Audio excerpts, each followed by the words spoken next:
Yeah, I'll react to that, sure. Ready, boys? Let's do it. Extraordinary city of Epic History TV. I love this channel. Okay, fantastic channel. My name's Connor. If you're new, I didn't mean to hit my head with the headphones. History of Mediterranean superpower, rise and fall of Venice. I have wanted to learn about Genoa and Venice for a long time because I think there's a giant gap in my knowledge of Italy between the fall of the Roman Empire, of the Western Roman Empire, the fall of the Roman Empire on the Italian peninsula, and the 1800s when Umberto and Garibaldi, become a thing, and modern Italy is born. I just so much. Basically, we think of when you think of the Renaissance, I at least I think of Italy, but Italy wasn't a thing during the Renaissance. But clearly, it was a very important power.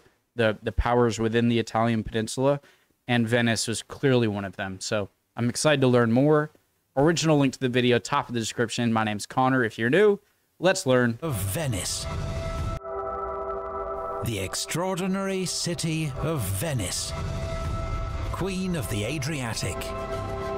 Behind the elegant facade of its famous domes and canals lies the dramatic history of a 1,000-year empire, a maritime republic, and formidable naval power. But this great city had unlikely origins. At the height of the Roman Empire, these coastal lagoons... Wait, yeah, when did it become a thing? Oh, At the height of the Roman Empire, these coastal lagoons were home only to small fishing communities. But in the 5th century AD, the Western Roman Empire was overrun by barbarian tribes. As Italy became a battleground for Huns, Goths, Eastern Romans, and Lombards, many sought refuge among the lagoons. Lombards came out on top, In right? 726, these refugees elected Orso to be their duke or doge, the first in an unbroken line of 117 doges who'd rule Venice for 1,000 years. Wait, so places like Venice and Genoa are refuse. Wait a second. So Venice, places like Venice, I can't speak of Genoa because I think of, when I think of Venice, I think of Genoa. When I think of Genoa, I think of Venice. So these are the places that kind of consolidated the Roman, the pre-Western collapse Roman culture and know-how and economy, and solidified its power. So these are kind of extensions of the fallen Western Roman Empire. For nearly 200 years, much of Italy was ruled by a resurgent Eastern Roman or Byzantine Empire. Its Italian province, known as the Exarchate of Ravenna, fell to the Lombards in 751. Only Venice held out. I have to learn about that. I need to learn about that. How I need to learn about the Lombards and how they succeeded here. Fell to the Lombards in 751. Only Venice held out, protected by its lagoons. Answering the Pope's call for aid, Charlemagne and the Franks came to Italy and crushed the Lombards, but they also failed to take Venice. Charlemagne's son, Pepin, king of Italy, was said to have died from a fever caught in the marshes that surrounded Venice as he tried to attack the city. Malaria or something? In the following decades, Venice asserted its independence from the... Hey, it's JD Vance. If you can't afford to donate Thanks to because the Trump of the campaign. wreckage of Joe Biden's economy, Thank you. Thanks a lot. Byzantine Empire. I'm seeing so many political campaigns, which makes sense. I saw a Kamala Harris, Biden, and now there's a Trump JD. Decades, Venice asserted its independence from the Byzantine Empire, and thanks to its location, flourished as a trading hub. Freaking politics campaign interrupted my learning. In the following decades, Venice asserted its independence from the Byzantine Empire. And thanks to its location, Guys, I'm sorry, but I'm going back. Marshes that surrounded Venice of Italy was said to have died from a fever caught in the marshes that surrounded Venice as he tried to attack the city. In the following decades, Venice asserted its independence from the Byzantine Empire, and thanks to its location, flourished as a trading hub between Europe and the East. Venetian merchants sold Italian grain and wine to the great city of Constantinople, where they bought spices and silk to sell to Western Europe.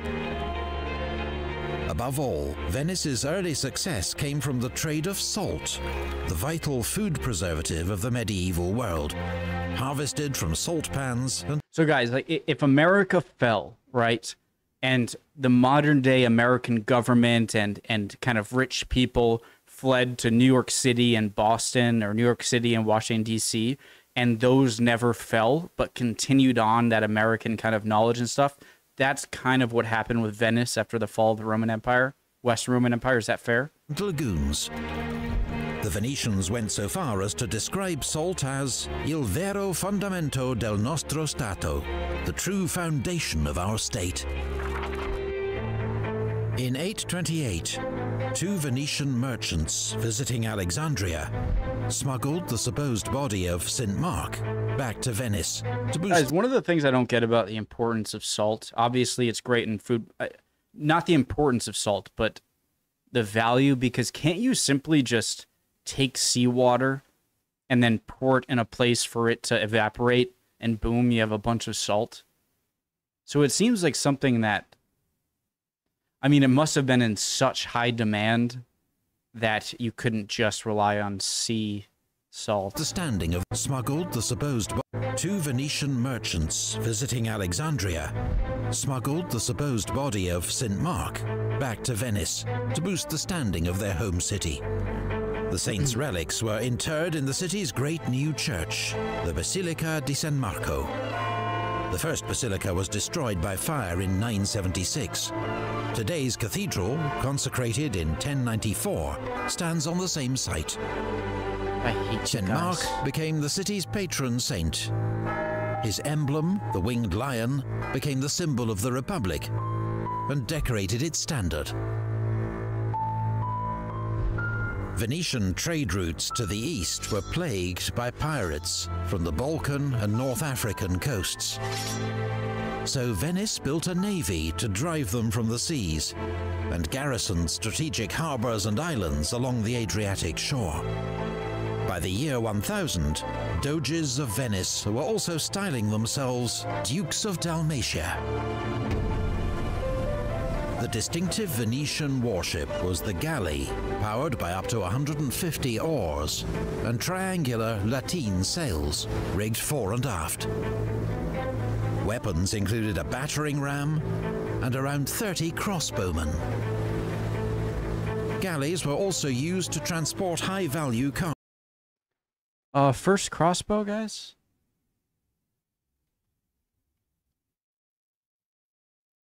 The earliest representation across the... Oh, BC. Okay, never mind. I thought it might have been like a new invention. In 209 BC, the Chinese army had 50,000. I gotta learn about Eastern history, too. Cargo. Galleys were also used to transport high-value cargo, such as spices, silks, or precious stones. In 1103, construction began of Venice's famous Arsenale, a giant state-owned shipyard that would become one of Europe's largest industrial centers, employing around 2,000 workmen and turning out hundreds of ships a year. The Arsenale pioneered many modern industrial techniques and underpinned Venetian naval power for centuries. Armed with a powerful navy and lucrative trading concessions from the Byzantine Emperor, Venice rose to become the greatest commercial and naval power in the Eastern Mediterranean. Emperor Alexios I Komnenos grants the Republic of Venice trading rights across the empire, tax and customs exemptions, harbor rights at Constantinople, a Venetian quarter in the city. Was to become the greatest commercial and naval power in the eastern Mediterranean. But Venetian power also came through shrewd negotiation and self-interest. This was the age of the Crusades, and Venice was closely involved with Crusader states as allies and trading partners. In 1202, the Fourth Crusade arrived in Venice, seeking ships to take them to Egypt, but with no money to pay for them. Doge Enrico Dandolo sensed an opportunity. In exchange for loans, he first persuaded the Crusaders to capture Zadar for Venice.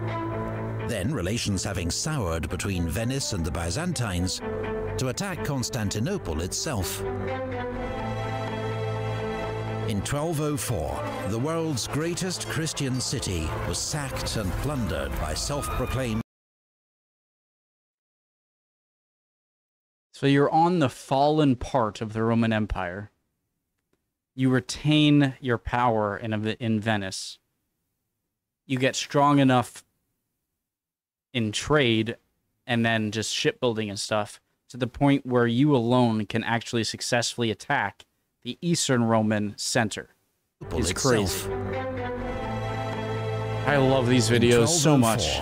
The world's greatest Christian city was sacked and plundered by self-proclaimed warriors of Christ. Venice took its share of the loot, including most famously 4 bronze horses from the Hippodrome of Constantine, which found a new home on the facade of St. Mark's Basilica in the center of Venice.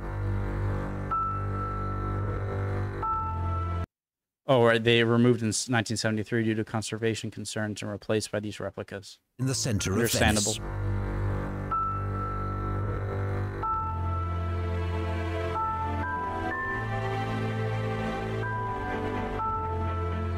Are they bronze or did he say what they were made out of? Doge Enrico and the Crusaders carved up the Byzantine Empire between them. Venice got the islands of the Aegean, Crete and the strategically placed ports of Modone and Korone, known henceforth as the Eyes of the Republic. Guys, I love, and often they get a lot of, you know, views and stuff of other types of videos. I never get the same type of feeling in other videos as I do in history videos. There's a sort of giddiness I get when watching videos like this that I often forget. Sorry. Between them, Venice got the islands of the Aegean. Okay. Doge Enrico and the Crusaders carved up the Byzantine Empire between them. Venice got the islands of the Aegean, Crete and the strategically placed ports of Modone and Korone, known henceforth as the Eyes of the Republic. Makes sense. Empire brought Venice unprecedented wealth and power, but fueled a bitter rivalry with another Italian maritime republic, Genoa. For more than a century, these two Italian city-states vied for supremacy in the eastern Mediterranean, their wars ranging from the Levant to Sicily, the Aegean, Black Sea, and Adriatic. Did they ever have battles over the this plain here? You know, like land battles? No. During these. All right, so I really want to. So Genoa doesn't have the same start as Venice, as kind of the refuge of a lot of Roman people as the Western Roman Empire fell. So I'm guessing it was kind of for the same reason, just a delayed creation. Wars of Venetia, Black Sea, and Adriatic. During these wars, a Venetian captain named Marco Polo was taken prisoner and used his time in a Genoese jail to dictate an account of his travels in China. The rivalry became a regional conflict, Genoa making alliances with the Habsburg Duke of Austria, the King of Hungary, and Padua. Venice with the revived Byzantine Empire, Cyprus and Milan. The fortunes of war ebbed and flowed until in 1379, Venice came under attack from land and sea, with a Genoese force occupying Chioggia, just 15 miles south of the city. But Venice miraculously turned the tables, using galleys armed with gunpowder artillery for the first. This comes across as a fight between two companies rather than two countries or nations or whatever to me. Maybe I'm wrong. Turned the tables, using galleys armed with gunpowder artillery for the first time to trap and capture the Genoese. Huh? With gunpowder Venice miraculously turned the tables, using galleys armed with gunpowder artillery for the first time to trap and capture the Genoese fleet. The wars finally ended in 1381 with the Peace of Turin. What about the plate? Venice had to make significant concessions. Peace of Turin, 1381. Venice undertakes to give Dalmatia to Louis, King of Hungary. Removed forces from the island of Tenedos. End alliance with Greek Emperor and King of Cyprus. Wait, what? I thought... Sessions, and like Genoa, had been exhausted by war. But while Genoa soon fell victim to internal feuding, Venice would stage an astonishing recovery. Wait, what? The wars finally ended in 1381. Time turned the tables, using galleys armed with gunpowder, occupying Chioggia, just 50 land and sea, with a Genoese force occupying Chioggia, just 15 miles south of the city. But Venice miraculously turned the tables, using galleys armed with gunpowder artillery for the first time to trap and capture the Genoese fleet. The wars finally ended in 1381 with the Peace of Turin. Okay, how does that make sense if it ended in a Venetian victory, or at least a Venetian victory in battle before the peace? Then why are all of these things negative for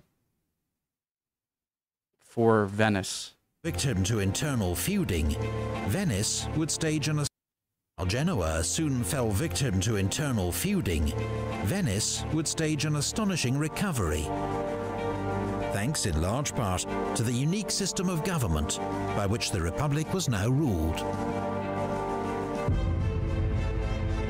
The most miraculous city of Venice, rich in gold but richer in fame, strong in power but stronger in virtue, built on both solid marble and the harmony of its citizens. Sounds familiar.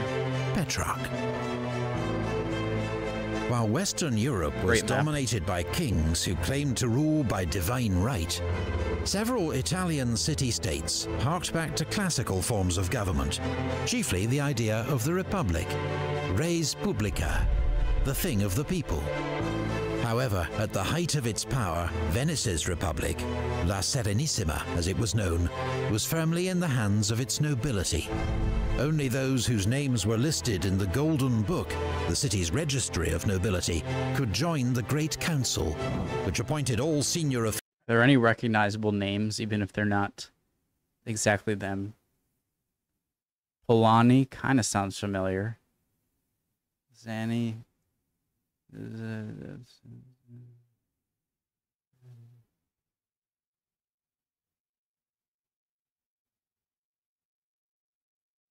Huh. I thought I'd recognize some last names. Of nobility could join the Great Council, which appointed all senior officials through a complex system of voting and drawing lots. They chose 40 of their members to form the Quarantia, who supervised economic affairs, and 200 to 300 to form the Senate, the main legislative body, attended in addition by the Republic's admirals, generals, and diplomats. I heard all that. The elected head of government remained the Doge. His powers had been steadily diminished, until by the 1400s, he was no more, Venetians joked. Why did I make a joke when I'm not? The elected head of government remained the Doge. So he was elected but had a life appointment. His powers had been steadily diminished, until by the 1400s he was no more, Venetians joked, than a tavern sign, a decorative symbol of power, though he continued to wield huge influence. It's kind of like a lot of monarchies, like British monarchy. The Republic's day-to-day government was the Signoria, made up of the Doge, the 6 members of his minor council, and 3 representatives of the Quarantia. They could be joined by 3 boards of special advisors, known as the Savi, or Wise Men, to form the full college. The Council of 10, meanwhile, had a special remit to sniff out subversion. It was a system that eventually acquired so many checks and balances that change, for good or ill, seemed both unimaginable and undesirable. Okay, so who checks them? If they're checking others, who checks? You can't just have a infinite checking. Okay. The Constitution of Venice, an insuperable monument of wisdom and efficiency. Gasparo Contarini. Over time, an idea developed across Europe that Venice's constitution contained the 3 classical forms of government: democracy, oligarchy, and monarchy, in perfect balance, and so ensured social harmony and stability. The myth of Venice, as this became known, overlooked the Republic's healthy tradition of attempted coups, rampant corruption, and social tension. But the Venetians did achieve something rare in the medieval and Renaissance world: a durable, stable, and effective government. The Serene Republic had one further strikingly modern feature: the best diplomats in Europe, skilled ambassadors in every capital and court, sending information back to Venice in secret code from across the continent. I want to see what these places are: Milan, Turin, Genoa, Pisa, Florence, Best Papal diplomats States, in Europe, Siena, and then skilled ambassadors, and then Naples. I'd also like to know how Naples was formed. So going later, I want to know more about the Lombards' early success and formation of the Kingdom of Naples, which is connected to Spain.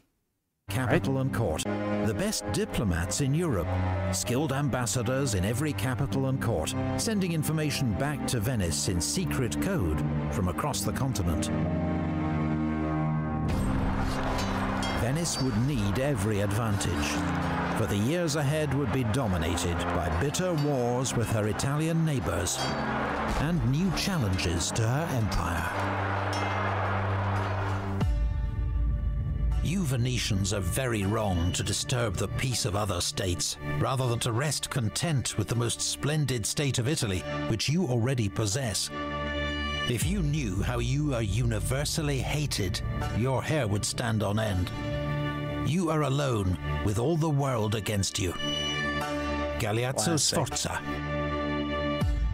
For centuries, Venice had stood apart from the territorial wars of her Italian neighbors, focusing instead on her maritime empire. But the war with Genoa, and particularly the Genoese occupation of Chioggia, had shown the Venetians that their city was vulnerable. In 1404, she was attacked again by former allies, the Carrara family of Padua. But the Republic assembled a large army from across her empire and was victorious, annexing Padua and conquering Verona. More gains followed in Friuli. Doge Francesco Foscari, whose 34-year reign was the longest of any Doge, was determined that Venice must continue to expand her territory in Italy. I wonder what relationship the Doge and Pope had. Was determined that Venice must continue to expand her territory in Italy for her own security. He used the Republic's enormous wealth to hire bands of mercenaries, led by captains known in Italy as condottieri. Their name came from the Italian word condotta, or contract, and they had been an important feature of Italian warfare since the 1300s. Initially, these mercenary bands were led by and made up of foreigners: Catalans, Germans, Hungarians, even Englishmen. But by the 1400s, Italian condottieri were leading these armies, waging wars on behalf of competing states, and sometimes even conquering Italian states for themselves. Condottieri would often switch their allegiance to the highest bidder. Their soldiers were equally disloyal and notoriously unruly. I mean, of course. You're paying them. Yeah, of course. Since they fought for nothing but personal gain, and often switched sides, they had no interest in slaughter. And so their battles were often theatrical and virtually bloodless affairs. Interesting.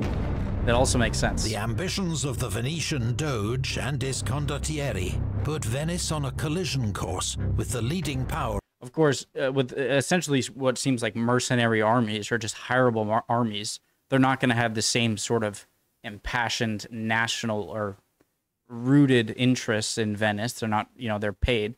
And they're paid, they're going to go to the person that pays more.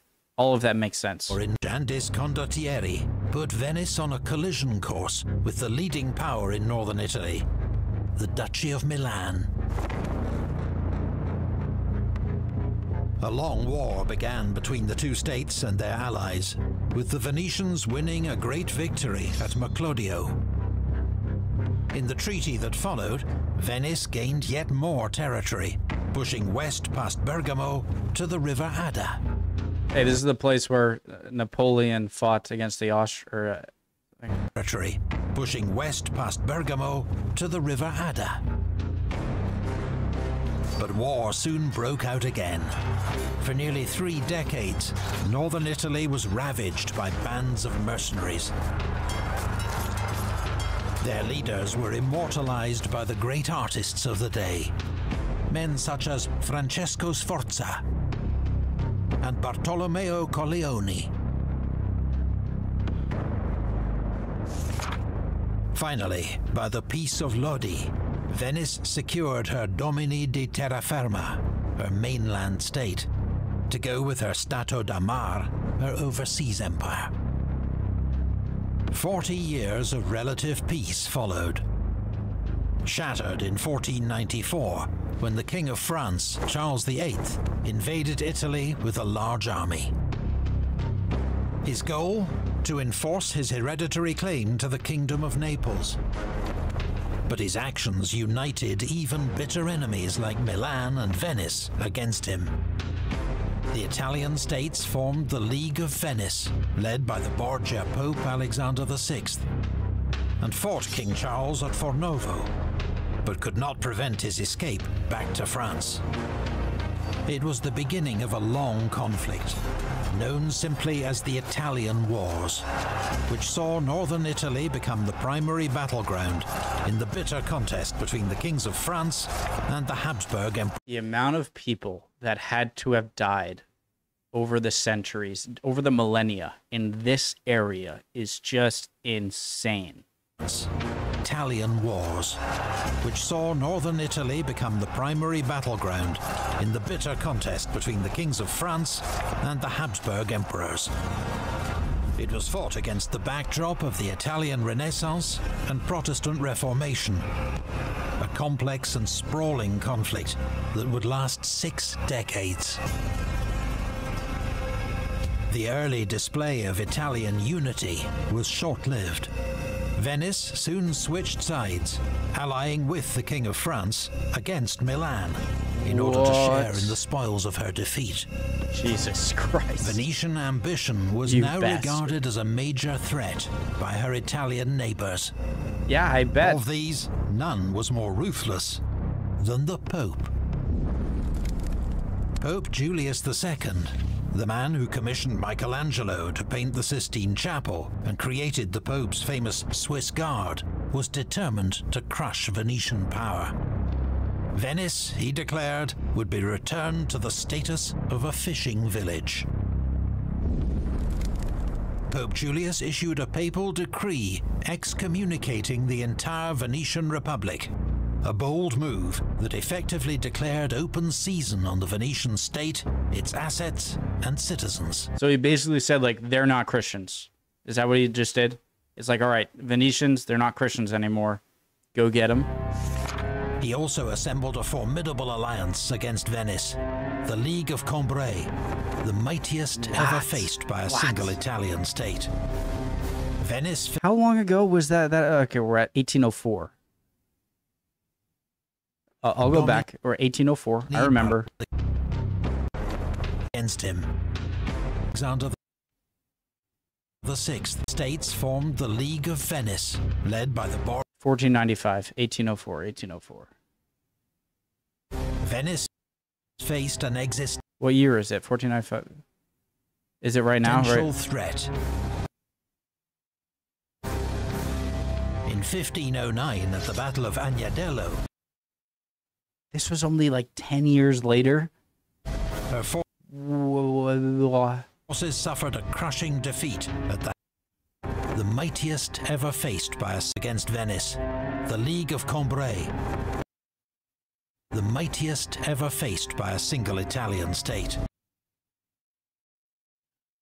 You went from everyone teaming together, am I getting this right, against the French army, and then 10 years later, everyone teaming together against Venice, including the French.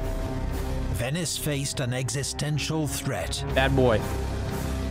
In 1509, at the Battle of Agnadello, her forces suffered a crushing defeat at the hands of the French king. I gotta pee, guys. I'll be right back. I'm back. I'll wash my hands. Let's go.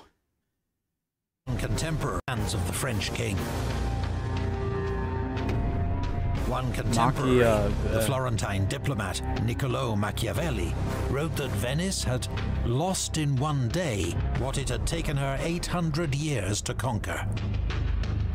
However, the Italian wars were notorious, not just for their many atrocities, but their shifting alliances, twists and turns. Within a year, the Pope had switched sides, forming an alliance with Venice to fight the French. Then Venice switched sides, siding with France against the Pope, and hoping to win a crushing victory over the Pope's Swiss mercenaries at Marignano. No Just 8 loyalty years here. after Venice faced destruction by the League of Cambrai, the Treaty of Noyon restored nearly all her former territories. The Republic had run the gauntlet of foreign powers and formidable alliances. But through sharp diplomacy, political flexibility, and a little good fortune, she had survived. It is the most triumphant city that I have ever seen. Philippe de Comines. Despite the long years of war, the Venetian Republic was a driving force. Guys, people act as if nationalism is a new phenomenon. But the idea about nationalism, what makes the Venetian, what makes loyalty to say the Venetians, to say Venice, different from loyalty to a country, you know? And I see that with a lot of just historical terms. They just seem like... Anyways, it's not that important. It just seems like nationalism is nothing new. It's just on a larger territory. Am I wrong there? Of the Italian Renaissance. And the Venetian Republic was a driving force of the Italian Renaissance, and the 15th and 16th centuries were its golden age. Venice was home to great Renaissance painters, such as Giovanni and Gentile Bellini, Vittorio Carpaccio,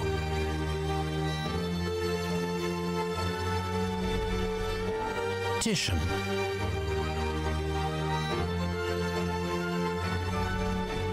and Tintoretto. Architects like Palladio, and scholars like Francesco Barbaro.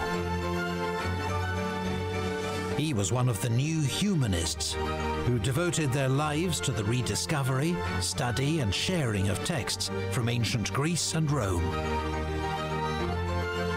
Venice became a beacon for the greatest European minds of the age.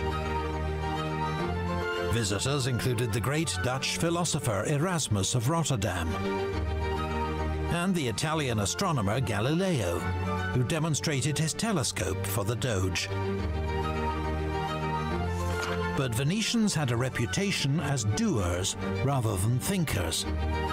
Their city was renowned as a centre of craftsmanship, producing Europe's finest glassware, as well as silks, cottons, and wood carvings. And then the Ottomans happened. Nowhere were the city's mercantile and scholarly traditions more brilliantly combined than in the world of printing. Doge Cristoforo Moro issued the city's first printing license in 1469. 30 years later, Venice was producing more books than Florence, Milan, Rome, and Naples combined. So Gutenberg just made a more... So how did they do it? In 60 they combined. I thought Gutenberg was the inventor of the printing press, and wasn't that...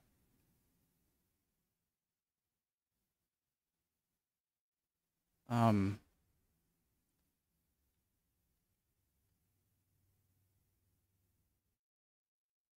1440.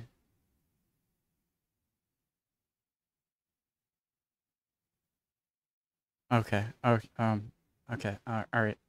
Than in the world of printing. Doge Cristoforo Moro issued the city's first printing license in 1469. 30 years later, Venice was producing more books than Florence, Milan, Rome, and Naples combined.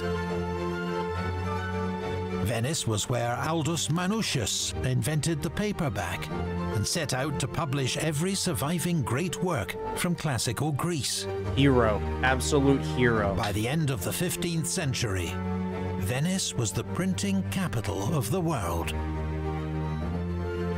Such industry, against a backdrop of a city often described as the most beautiful in the world. The Venetians combined Renaissance architectural ideals with their city's unique lagoon setting and created a masterpiece. The famous Grand Canal, the Rialto Bridge, and the Bridge of Sighs, where prisoners got their last glimpse of the beauty of Venice before descending into its cells. And all along the Grand Canal, the palaces of the city's great merchant families. Because for all its grandeur, business here was never less than cutthroat. Venetian merchants were the most treacherous, lying, thieving scoundrels such as I never believed existed on earth. According to one visitor, the German printmaker Albrecht Dürer. Do not awake our terrible sword, for we shall wage most cruel war against you everywhere. Neither put your trust in your treasure, for we shall cause it suddenly to run from you like a torrent. Beware, Ottomans. therefore, lest you arouse our wrath. Ottoman Sultan Selim II to the Signoria of Venice. While Venetian Age of culture exploration. flourished, across the seas her empire faced a new and terrible threat.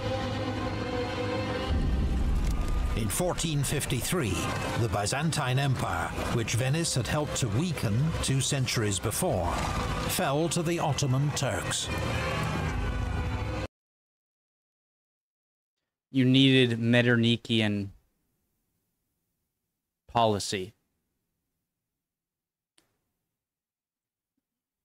It's like you don't want to make France too weak after the Napoleonic Wars, lest Russia and Prussia take advantage of a weakened France.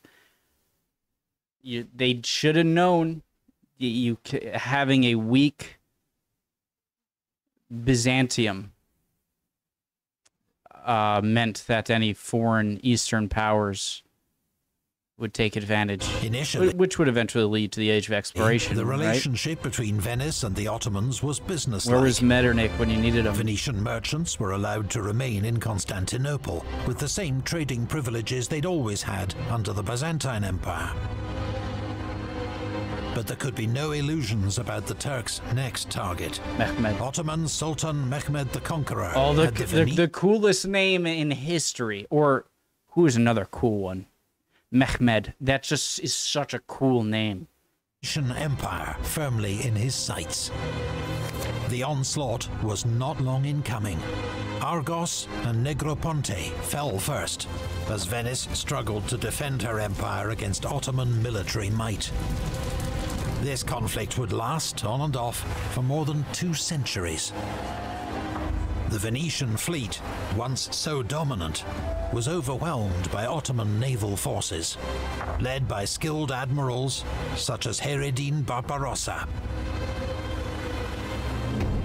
By 1500, even the twin eyes of the Republic, Modone and Corone, Mamluk. had been put out. Okay.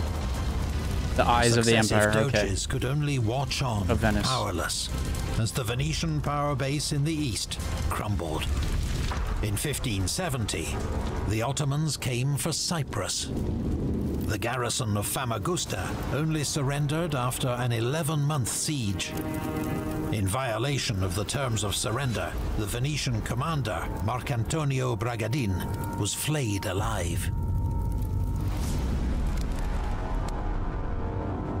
After a century of Venetian defeats, efforts to form a Christian alliance against the Ottomans finally paid off, and the Holy League, led by Venice and Spain, sent a powerful fleet east. They met the Ottomans in the greatest galley battle in history, at Lepanto. The Venetians, fired on by their desire to avenge Bragadin's terrible death, led the Christian fleet to a stunning victory. But for all its fame, Lepanto did little to shift the balance of power in the Mediterranean. The Ottoman onslaught had been merely blunted, not defeated. This seems like a golden age of ship transformation. I find evolution of ship making fascinating. Truly fascinating. Just because of how crucial it became post 1400s and you can see it. Like, ignore the bottom of this. These kind of look like more 17th century, 18th century ships. But the bottoms, because they still have the oars and the fronts of it that look for ramming, they really look like it was this time where it transformed with much better propulsion, with wind power, with sails and better sails and more knowledge of wind pattern and just moving your ship, which replaced the need for oars completely, and the ram being completely obsolete with gunpowder weapons. This seems like a crucial age of maritime warfare and transportation. The Dominion of Crete is Italy's outer defense, the gate whereby the insidious force of the Turk may penetrate, to the great hurt of the major part of Europe. Venetian ambassador Giovanni Sagredo to Oliver Cromwell. A period of peace followed, but Venice was now a fading power. The Republic's prestige had always been linked to her dominance of the seas, but this was in steep decline. Crucially, she'd fallen behind in shipbuilding technology. While Venice clung on to her old galleys, Portuguese and Spanish captains sailed their caravels and carracks out into the Atlantic, pioneering new sea routes west to America and east to India and East Asia. Who are those big names like Pizarro, Magellan, Columbus? Who are the other big ones that I always forget about? I forget the really early ones. Balboa. Century and East Asia. This is what I sort of consider the start of modern history. The age of exploration. I could be wrong there. For centuries, the wealth of Venice had relied on Eastern trade via the Byzantine. Like, I hate the term. I understand the term, you know, BC, AD, before Christ, Anno Domini or something like that. But it really, I wish I could change it a bit and make them like ages, you know, kind of like Lord of the Rings. Because I see, you know,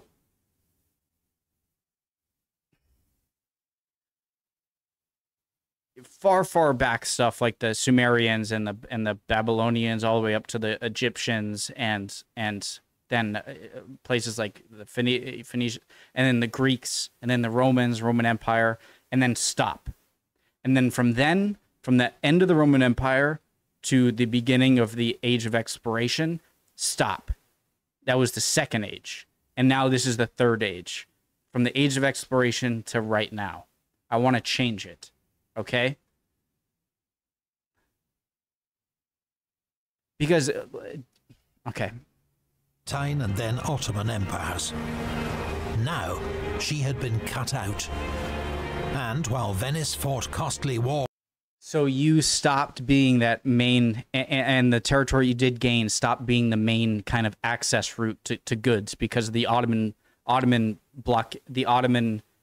barricade to you getting better prices and goods, having to go through the Ottomans. And now the new way is going from the Atlantic down south into the Indian Ocean, eventually to India. You're no longer that important. Wars in Italy and the Mediterranean, the city was repeatedly ravaged by plague.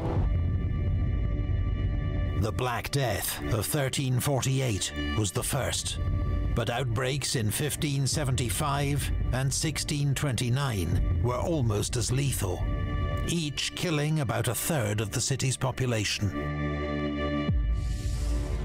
The government did what it could to prevent the spread of infection. Residents were ordered to stay home, though an exception was made for the funeral of the city's most famous artist, Titian.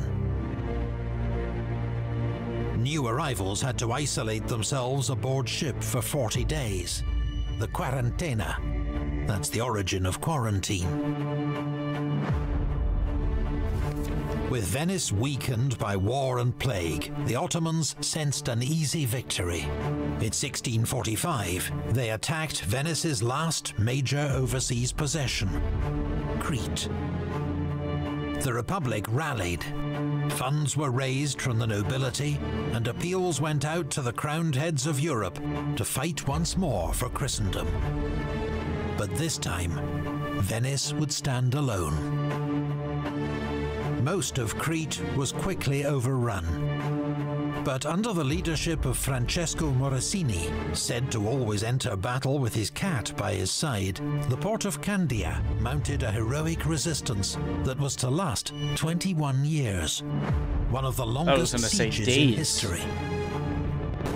Simultaneously, an epic struggle raged across the Aegean Sea. Venetians and Ottomans now almost equal in naval power. Ultimately, the Venetians on their own could not save Crete. In 1669, with many thousands dead and the city in ruins, Candia surrendered to the Ottomans. After 465 years of Venetian rule, Crete had finally fallen. 15 years later, Venice and Doge Morosini had their chance for revenge. In 1683, the Ottomans were defeated at the gates of Vienna, and Venice joined the grand counter-offensive, known as the Great Turkish War. Morosini led an expedition that recaptured Lefkada and the Greek Peloponnese, then known as the Morea.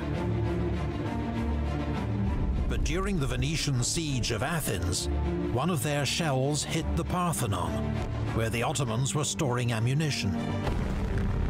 The resulting explosion tore through the 2,000-year-old temple, smashing columns and collapsing the roof. God. Imagine being there to see that fall. Oh my God. I don't know how I would stay sane. It would be like watching it would be even more crazy to see the pyramid. But imagine a bomb just, like, imagine witnessing a bomb hit the pyramids and exploding them. Being alive and seeing that. And just knowing that thousands of years this stood and was fine, and your lifetime, as you're an adult, you see it fall. That would be so soul-crushing and angering. Venice's restored empire in But Greece also, you're storing ammunition in it? What are you doing? did not last. Venice's restored empire in Greece did not last long. By 1714, the Ottomans had recovered sufficiently to launch a swift campaign that reconquered the Morea. This, the seventh war between Venice and the Ottoman Empire, would prove the last. The reason was simple. Venice was no longer a Mediterranean power.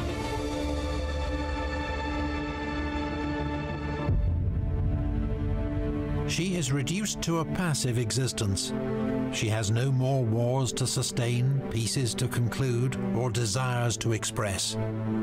A mere spectator of events, in her determination to take no part in events, she pretends to take no interest. This sounds kind of sad, but it's what every single power goes through, and you lasted like 1,000 years, so. Count Paul Daru. Pretty good run. The 18th century saw Venice continue to shine as a cultural beacon, a city that dazzled visitors with its canals, churches, opera, and art. Bereft of empire, Venice crystallized into a state of glorious, luxurious stagnation, rigidly conservative, incapable of reform. Industry, commerce, and military power were neglected. So when the French Revolutionary Wars turned northern Italy into a battleground once more, Venice was ripe for picking. In 1796, a young French general named Napoleon Bonaparte, backed by a powerful army, demanded the Republic's surrender. There was nothing the Doge and Great Council could do but accept his terms. The French, assisted by Italian revolutionaries, tore down symbols of the Ancien Régime and La Serenissima's proud history as an independent republic. The horses of St. Mark were among hundreds of artworks crated up and sent to Paris. At the Feast of Liberty, the insignia and robes of the last Doge and the famous Golden Book were brought to the Piazza San Marco and burned. 1,000 years of Venetian independence was at an end. Venice was awarded to Austria in 1797, later incorporated into Napoleon's Kingdom of Italy, and then, after his defeat, returned to Austria as part of the Kingdom of Lombardy-Venetia. But Venetian patriotism had not been completely snuffed out. In 1848, inspired by revolutions across Europe, its citizens rose up against the Austrians, declaring the formation of the Republic of San Marco. I love this video. And then this kind of goes into relationship with Austria prior to World War I. Austria gradually regained control of its Italian territories. But Venice, aided by its old ally, the sea, held out longest. The Austrians even tried floating balloons carrying bombs into the city, the world's first aerial bombardment, though results were disappointing. After a 17-month... How would you even direct that? Just like do a test flight and rise it into the air with a certain amount of whatever gases or fire, you know, they used, and then just do a bunch of test runs to see how far it would go before it went down, and then take that and send it into Venice. It doesn't sound like very accurate at all. Surrendered and returned to Austrian control. But the 1848 revolutions had stoked the flames of Italian nationalism and desire for unification. The dreams of the Risorgimento were realized in the 1860s, and Venice became part of a new national state. I can't explain to you the amount of joy and just mental positive stimulation I get from seeing videos that like I pay attention to well. Like, I give myself a pat on the back here. I did well with this video. I paid attention very well, and as I do with most, I believe. But just seeing aspects of other history videos or history topics that I've learned about come into every now and then, peek their heads at times during me learning, peek their heads during me learning about a different event, and then it connects. It makes me so happy. I just... Kingdom of Italy. Though its empire is long gone, the splendor of Venice endures. It has remained a magnet for artists and poets. Its light and lagoon fascinating painters like Turner and Monet. Its romantic waterways seducing writers from Lord Byron to Ernest Hemingway. Now, La Serenissima faces the challenges of mass tourism and rising seas.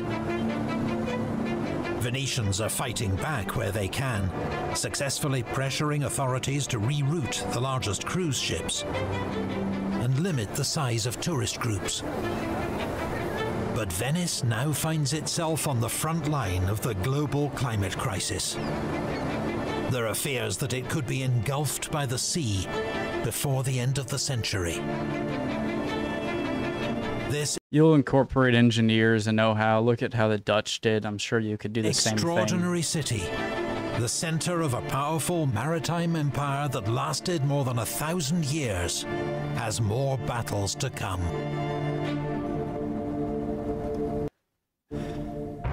If you can't wait for your next fix of epic history, then head over to Nebula, where you can watch our brand new Battle of the Nile video right now. We're using 3D graphics and Unreal Engine to recreate the great naval engagements of the Napoleonic Age. Cape St. Vincent and the Nile are already available, and Trafalgar is coming soon. Nebula subscribers can watch these videos before they appear on YouTube, and know their subscription helps to support our work. And we're not the only history creator on Nebula. The history homepage shows just how much Nebula has to offer, including Nebula Originals, exclusive series only... Guys, amazing video. I'm going to play through this because it's their video. They make fantastic content, so any sort of thing that someone watching my video could be affected in benefit to them, I'm going to let play. But just in case others leave, that was fantastic. I loved that video. It's one of my favorite epic history videos I've seen, and that says a lot. And I'd appreciate any comments down below. All right, guys? Available to subscribers. If you liked our history of the Venetian Republic and its wars with rival powers, then we'd highly recommend Real Life Law's Modern Conflicts series.